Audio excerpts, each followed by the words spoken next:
This is ABC Action News. Breaking right now at 6:29, a deadly crash shutting down lanes of I-275 at Bearss, less than 3 miles from another wrong-way deadly crash just a few days ago. That one making national headlines as we learned 4 USF students lost their lives. Right now, all but one of the southbound lanes are open. And we do have team coverage this morning. Meredith is going to update you on the traffic delays. But first, though, we want to check in with Laura Harris. She has the latest on this investigation now from the scene. Laura?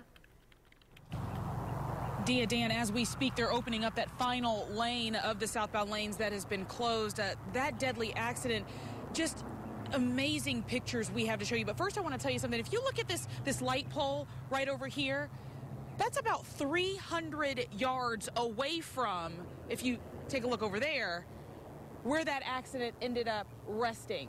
That was the type of force that truck hit the small car with. I've got some video to show you from earlier. Our photographer, Corey Deerdorf, was the first one on the scene to get this video. Basically, you see that box truck there.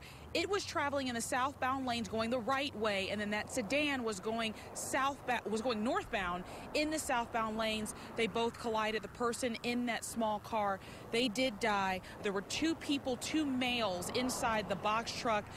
They escaped with just some minor cuts and bruises, we're being told by Florida Highway Patrol. And we mentioned this is just about 3 miles away from that deadly accident that claimed the life of 5 people, 4 of them USF students, just a couple weeks ago.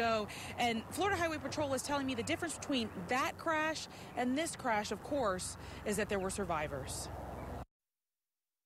Collide with him and the vehicle because of the size difference between the box truck and the small car. That's probably why you're seeing less severe injuries for the other people involved, where in the other situation you had 2 vehicles that were more evenly matched.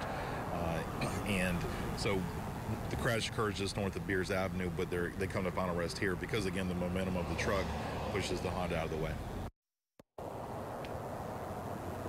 So again, that box truck able to push that small car some 300 feet. FHP did do some investigating, and they talked to those folks that were inside that truck.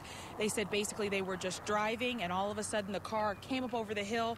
There was nothing they could do. They hit them in a head-on crash. This investigation is still ongoing. Like I said, though, they are in the process of opening that final lane of southbound I-275, so traffic should be flowing a little bit better than it was earlier today. Live in Tampa, Laura Harris, ABC Action News.